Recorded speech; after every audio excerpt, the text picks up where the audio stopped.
Talofa. My name is Trinity Noa Mulipola, and I was here in 6th grade, and now I'm attending Clark Middle School. Today I have here with you is a Samoan book. The title is Sleep Tight Samoa. I'm going to be reading 2 pages for you guys.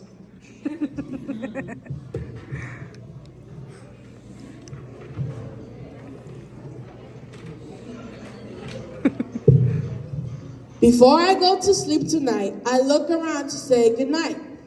I give my best to many sights before I shut my bedroom light. Good night, Masina, my moon with blue rays so bright.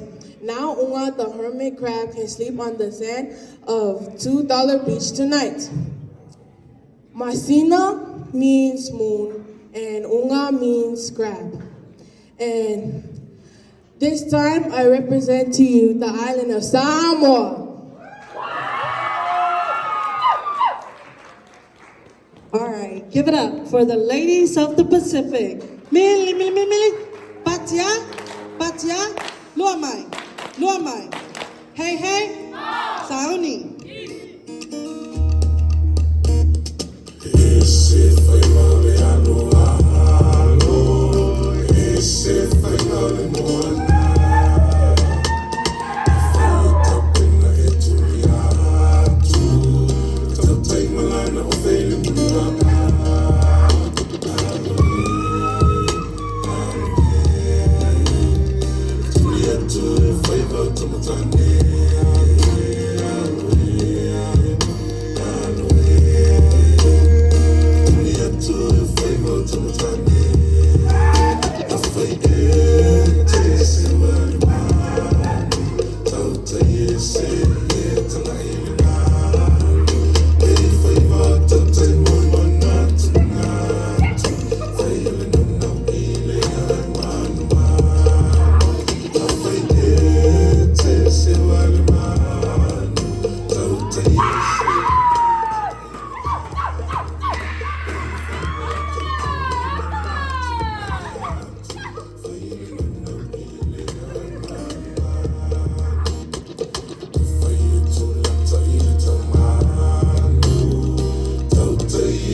Siva, I asa, e lo feel in my phone, no.